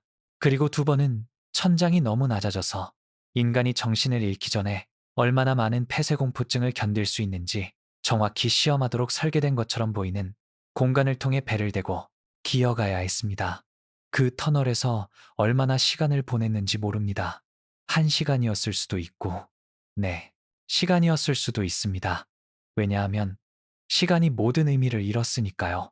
매 초가 영원처럼 느껴지고 물 떨어지는 소리나 돌이 삐걱거리는 모든 소리가 천장이 무너져서 저를 땅 아래 그 잊혀진 구멍에 산채로 묻으려 한다고 생각하게 만드는 그 절대적 어둠 속에서요. 하지만 그때 터널이 끝이 없고 그 어둠 속에서 죽을 거라고 믿기 시작했을 때 앞에서 뭔가를 봤습니다. 빛이었습니다. 많지 않았고 달이나 새벽에 첫 비칠 수 있는 희미한 회색빛만이었지만 빛이었고 그건 출구를 의미했습니다. 그리고 저는 제게 남은 마지막 에너지 비축분으로 그것을 향해 움직였습니다. 다리가 더 이상 저를 지탱하지 못할 때, 기어가고 기어가는 것조차 너무 힘들어졌을 때 피투성이가 되고 망가진 손을 사용해서 앞으로 저를 끌어당겼습니다. 그리고 마침내 평생의 어둠과 절망처럼 느껴진 후에 저는 숲의 작은 공터처럼 보이는 곳에서 터널 밖으로 나왔습니다. 제가 정말로 나왔다는 걸 확인하기 위해 뒤를 돌아봤을 때 터널 입구는 정확히 어디를 찾아야 하는지 모르는 누구에게든 보이지 않을 식물로 덮인 바위 형성물 뒤에 숨겨져 있는 걸 봤습니다. 저는 반대편에 있었습니다. 남한에 있었습니다. 불가능한 것을 성취하고 세계에서 가장 경계가 심한 국경을 건넜습니다. 하지만 차갑고 축축한 땅에 누워 정상적으로 숨쉬는 능력을 회복하려 애쓰는 동안 제가 생각할 수 있는 전부는 수진이었습니다. 그 문서를 봤을 때 그녀의 얼굴, 그녀 눈의 체념, 그리고 제가 자유로운 동안 그녀는 구금된 채로 남아있고 그녀와의 제 연결 때문에 대가를 치르고 있다는 사실이었습니다. 그리고 그 승리는 제 인생에서 경험한 그 어떤 것보다도 더 패배처럼 느껴졌습니다. 그 터널에서 나온 후 처음 24시간은 낯선 얼굴들, 끝없는 질문들, 그리고 동시에 자유롭고 갇혀있는 이상한 감각의 흐릿한 얼룩이었습니다. 왜냐하면 비록 세계에서 가장 위험한 국경을 건넜지만 이제 저는 남한 국가정보원의 신문센터에 있었고 다른 제복을 입었지만 똑같이 날카로운 시선을 가진 요원들이 제게 똑같은 질문을 반복해서 했습니다. 제가 정말로 탈북자인지 아니면 더 사악한 목적으로 보내진 어떤 종류의 잠복 요원인지 판단하려고 하면서요. 저는 모든 걸 말했습니다. 그 명단에서 제 이름을 본 순간부터 터널에서 나온 순간까지요. 그리고 제가 드러낸 모든 세부 사항마다 그들의 표정이 회의론에서 매혹에 가까운 무언가로 바뀌는 걸 볼 수 있었습니다. 왜냐하면 국가보위부에 고위급 요원이 탈북하는 건 흔하지 않았고 더욱이 정권의 가장 높은 수준의 조직적 부패에 대한 정보를 가지고 오는 건 훨씬 더 드물었으니까요. 하지만 정말로 그들의 주의를 사로잡은 것, 신문의 어조를 완전히 바꾼 것은 제가 버스에서 조가 보여줬던 저장 장치를 언급했을 때였습니다. 수십 년의 부패 증거, 이름들, 은행 계좌들, 거래들, 정권이 세계에 투영하는 절대 충성의 외관 뒤에 존재하는 썩음을 폭로하는 데 필요한 모든 것을 담고 있다고 주장되는 그 작은 기술 조각이었습니다. 문제는 제가 그 장치를 갖고 있지 않다는 것이었습니다. 조가 갖고 있었고 조는 저를 배신했습니다. 아마 지금 이 순간 평양에서 영웅으로 칭송받고 있을 것이고 저는 여기서 정보가 존재한다는 걸 증명할 수 없으면서도 남한 정보 요원들을 설득하려 애쓰고 있었습니다. 그리고 그들의 눈에서 제 이야기를 의심하기 시작하는 걸 볼 수 있었습니다. 어쩌면 제가 그냥 스스로를 더 가치 있게 만들려고 이야기를 지어내는 또 다른 절망적인 탈북자일지도 모른다고 생각하는 것 같았습니다. 모든 게 바뀐 건 신문 3일째였습니다. 요원 중 한 명이 태블릿과 제가 완전히 해독할 수 없는 표정으로 방에 들어왔을 때였습니다. 말없이 그는 제게 화면을 보여줬는데 특정 인터넷 포럼들에서 돌고 있는 영상이 있었습니다. 중국에서 시작된 것처럼 보이는 IP 주소에서 익명으로 업로드됐지만 전문가들은 실제로 북한 내부에서 온 것이라고 믿는 영상이었습니다. 영상은 17분 동안 지속됐고 증거 보관소처럼 보이는 것을 보여줬습니다. 압수된 상품으로 가득 찬 선반들의 줄들이었죠. 하지만 가장 중요한 건 나레이션이었습니다. 제가 즉시 조민욱의 것으로 알아본 남성 목소리였고 영상이 진행되는 동안 그는 보관소의 각 구역을 꼼꼼하게 설명했습니다. 어떤 간부들이 어떤 상품을 훔쳤는지, 누구에게 팔았는지, 얼마에 팔았는지를 설명하며 이름들을 거명하고 지어낼 수 없을 만큼 구체적인 세부 사항들을 제공했습니다. 이 목소리를 알아봅니까? 요원이 물었고 제가 고개를 끄덕였을 때 제가 보고 있는 것에 절대적인 충격으로 말할 수 없어서 그는 계속했습니다. 이 영상은 이틀 전에 바이럴됐습니다. 수백만 명이 봤고 너무 많이 다운로드되고 재배포돼서 정권이 인터넷에서 완전히 지울 방법이 없습니다. 그리고 더 중요한 건 12시간마다 하나씩 게시되고 있는 비슷한 영상이 4개 더 있다는 겁니다. 각각 당신이 설명하는 부패의 다른 측면들을 폭로하고 있습니다. 이해할 수 없었습니다. 조가 왜 저를 배신한 후에 저를 넘겨줌으로써 자신의 안전을 협상한 후에 이걸 할지 처리할 수 없었습니다. 하지만 그때 5번째 영상이 나타났고 이건 다른 것들과 달랐습니다. 왜냐하면 보관소나 사무실이나 문서를 보여주는 게 아니라 조 자신을 보여줬기 때문입니다. 감방처럼 보이는 곳에 앉아 있었고 얼굴에는 구타의 흔적이 보였으며 떨리지만 절대 흔들리지 않는 목소리로 카메라에 직접 말하고 있었습니다. 제 이름은 조민욱입니다. 영상이 시작됐습니다. 8년 동안 북한 국가보위부 요원으로 복무했고, 그 8년 동안 무고한 사람들에 대한 범죄에 참여했고, 의문 없이 명령을 따랐고, 이 시스템이 생산하는 바로 그런 종류의 괴물이 됐습니다. 하지만 3일 전, 저는 다른 무언가를 할 기회가 있었습니다. 저를 신뢰한 누군가를, 진실을 폭로하고 탈출하려고 모든 걸 위험에 빠뜨렸던 김진호라는 동료 요원을 배신함으로써 제 목숨을 구할 기회가 있었습니다. 그는 거래를 했다고, 부서에 연락해서 우리가 어디에 있을지 말했다고, 제 체포를 대가로 자신의 면책을 협상했다고 계속 설명했습니다. 하지만 마지막 순간에 무산으로 가는 그 트럭에서 여행하는 동안 그 안에 뭔가가 깨졌다고 했습니다. 사랑하는 사람을 구하려는 제 결심에서, 다른 사람을 위해 제 자신의 안전을 희생하려는 제 의지에서, 그가 오래전에 잃어버린 무언가를 봤다고 했습니다. 그리고 만약 죽을 거라면 약속대로 저를 넘기지 않았다는 걸 부서가 발견하면 불가피할 것이지만, 적어도 중요한 무언가를 하면서 죽기로 결정했다고 했습니다. 여러분이 본 영상들은 녹화에서 조가 계속했습니다. 제가 몇 달 동안 수집한 증거의 일부에 불과합니다. 그리고 비록 계획했던 대로 탈출할 수 없었고, 지금 곧 올 거라는 걸 아는 처형을 기다리는 감방에 있지만, 적어도 진실이 밖에 있다는 것을, 이제 수백만 명이 이 나라의 벽 뒤에서 정말로 무슨 일이 일어나는지 안다는 것을 알고 죽을 수 있습니다. 그리고 만약 제 죽음이 그걸 위해 기여한다면, 아마도 제가 수년간 했던 모든 끔찍한 일들이 완전히 헛되지는 않았을 겁니다. 영상은 조가 카메라를 똑바로 보며 말하는 것으로 끝났습니다. 김진호에게 만약 어떻게든 이걸 보고 있다면, 제가 바랐던 대로 건너는데 성공했다면 미안하다는 걸 알아주길 바랍니다. 비록 몇 시간이었지만 당신을 배신한 것을요. 그리고 이 박사님을 구할 방법을 찾길 바랍니다. 왜냐하면 그녀 같은 사람들이 더 나은 무언가를 위해 싸울 가치가 있게 만드는 사람들이니까요. 영상이 끝난 후 빈 화면을 바라보며 앉아 있었습니다. 조가 한 일의 복잡성을 처리할 수 없었습니다.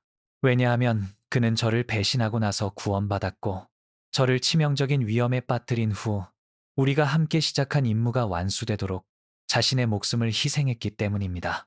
그를 증오해야 할지, 그를 위해 울어야 할지, 아니면 그냥 옳은 일을 하려고 우리 둘 다 치른 대가의 규모에 압도당해야 할지 몰랐습니다.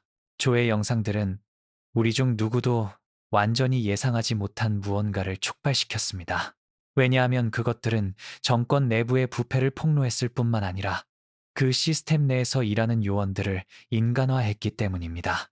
끔찍한 일을 하는 사람들조차 변할 수 있고 다르게 선택할 수 있다는 걸 보여줬고, 그 서사는 어떤 양의 공식 보고서나 유출된 문서도 절대 할 수 없는 방식으로 전 세계 사람들에게 공명했습니다.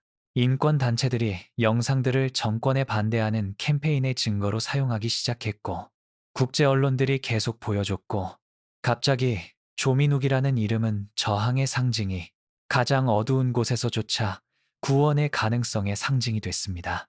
그리고 비록 세 번째나 네 번째 영상이 게시될 때쯤 그는 아마 이미 죽었을 거라는 걸 알았지만, 그가 이룬 것은 그의 처형을 훨씬 넘어 살아갈 거라는 것도 알았습니다.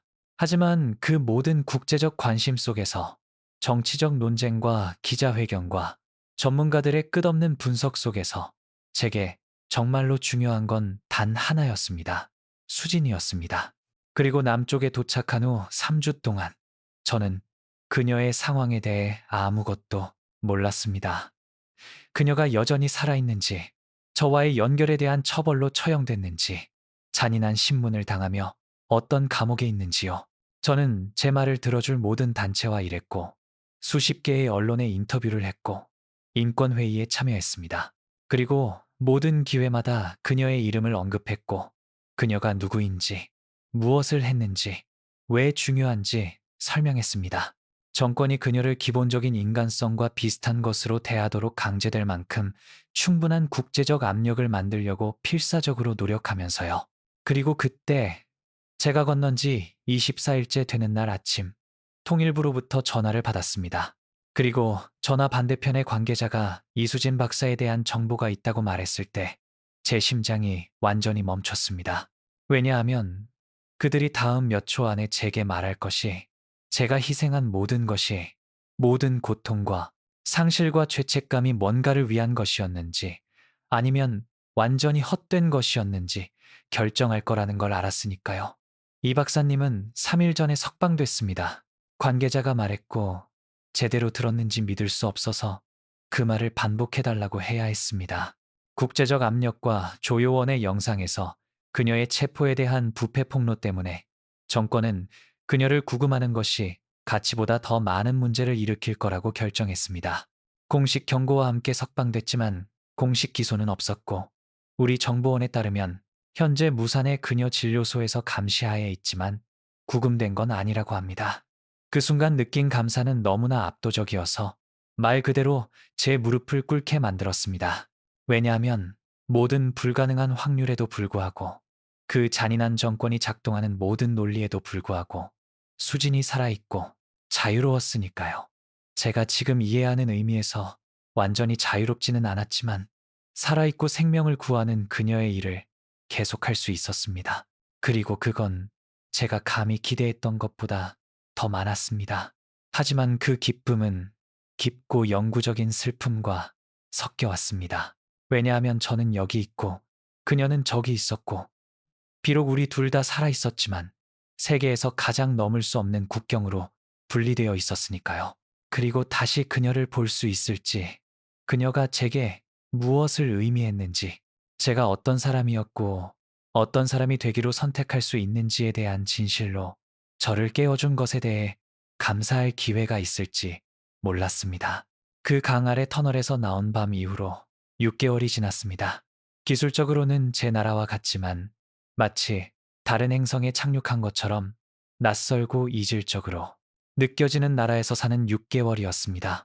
왜냐하면 자유는 제가 발견한 바로는 단순히 억압의 부재가 아니라 훨씬 더 복잡하고 때로는 제가 국경 저편에서 그것을 건너는 꿈을 꿀 때 상상했던 것보다 더 고통스러운 무언가였으니까요. 저는 서울의 작은 아파트에 살고 있습니다. 북한 탈북자들과 일하는 인권단체가 제공한 곳이고 매일 아침 너무 부드러운 침대에서 너무 조용한 방에서 깨어나고 잠시 동안 항상 제가 어디에 있는지 있습니다. 현실이 돌아오기 전 그리고 그것과 함께 제가 뒤에 남겨둔 모든 것의 무게가 돌아오기 전 항상 그 첫 몇 초에 혼란이 있습니다. 저는 지금 여러 국제단체의 컨설턴트로 일하고 있습니다. 정권의 내부 작동에 대한 제 지식을 사용해서 북쪽의 인권을 지원하기 위한 더 효과적인 전략을 개발하는 것을 돕고 있습니다. 그리고 비록 그 일이 중요하고 제가 진짜 차이를 만들고 있다는 걸 알지만 제가 제공할 수 있는 모든 정보가 제가 할 수 있는 모든 증언이 정말로 여기에 있기 위해 제가 희생한 것에 가치가 있는지 의문이 드는 날들이 있습니다. 왜냐하면 제 자유의 대가는 높았습니다.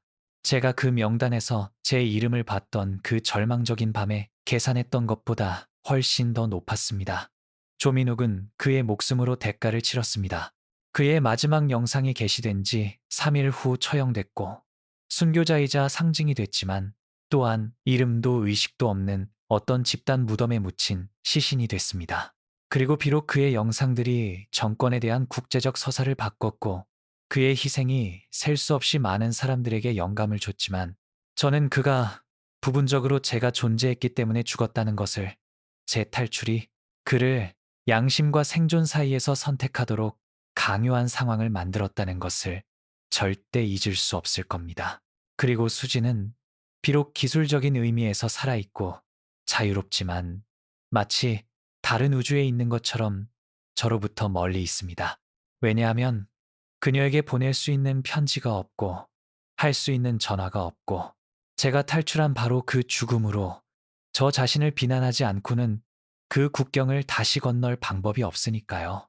그래서 저는 매일 시스템이 저를 만든 것보다 더 나은 무언가가 될 가능성으로 저를 깨워준 사람이 거기 있다는 것을 생명을 구하는 그녀의 일을 계속하고 있다는 것을 알면서 살아갑니다. 그리고 저는 여기 있습니다. 지도 위의 선으로 그녀와 분리되어 있는데 그것이 건너기 불가능한 만큼 우주적 심연이나 다름없습니다. 하지만 그 모든 상실과 고통 속에서 저는 의문 없이 명령을 따르던 요원이었을 때는 이해할 수 없었을 무언가를 이해하게 됐습니다. 그리고 그것은 어떤 것들은 개인적인 안전보다, 편안함보다, 심지어 생명 그 자체보다 더 가치가 있다는 겁니다. 우리를 인간으로 만드는 것을 보존하는 유일한 방법이 우리가 가진 모든 것을 위험에 빠뜨리는 것인 순간들이 있고, 비록 대가가 잔인했고 상처가 완전히 낫지 않을지라도 저는 그날 밤 제가 한 선택을 후회하지 않습니다. 왜냐하면 조이 영상들은 단지 부패를 폭로한 게 아니라 시스템 내부의 다른 요원들에게 의문을 품고 기록하고 그들 자신의 탈출을 준비하도록 영감을 줬기 때문입니다. 지난 6개월 동안 중간급 보안 인력의 탈북이 30% 증가했습니다. 조가 한 것을 보고 그들도 선택권이 있다는 것을, 영원히 공범일 필요가 없다는 것을 깨달은 사람들이요. 그리고 그 탈북자들 각각은 더 많은 정보를, 더 많은 증거를, 정권의 외관에 더 많은 균열을 가져오고 있습니다. 천천히, 하지만 거침없이 어쩌면, 단지 어쩌면 그 잔인한 시스템이 마침내 자신의 거짓말들의 무게 아래 무너질 미래를 향해 쌓아가고 있습니다. 그리고 그것이 일어날 때, 만약 제 생애에 일어난다면 저는 조와 제가 그것의 일부였다는 것을, 우리의 선택이 중요했다는 것을 알 겁니다. 2주 전에 편지를 받았습니다. 수진으로부터. 직접은 아닙니다. 그건 불가능할 테니까요. 하지만 가끔 국경을 통해 정보를 이동시키는 데 성공하는 밀수업자들과 전령들의 비밀 네트워크를 통해서였습니다. 편지는 짧았습니다. 제가 즉시 알아본 그녀의 조심스러운 글씨로 쓰인 단 3줄이었습니다. 당신이 살아있다는 걸 알아요. 당신이 잘 지낸다는 걸 알아요. 그리고 그것이 제가 계속하기에 충분해요. 그 낯선 세상에서 당신 자신을 돌보세요. 그리고 언젠가 하늘이 허락한다면 국경이 더 이상 존재하지 않을 때 어쩌면 우리는 다시 만날지도 몰라요. 저는 그 3줄을 수백 번 읽었습니다. 모든 글자의 모든 곡선을 외웠고 제 심장 가까이 셔츠 주머니에 그것들을 보관합니다.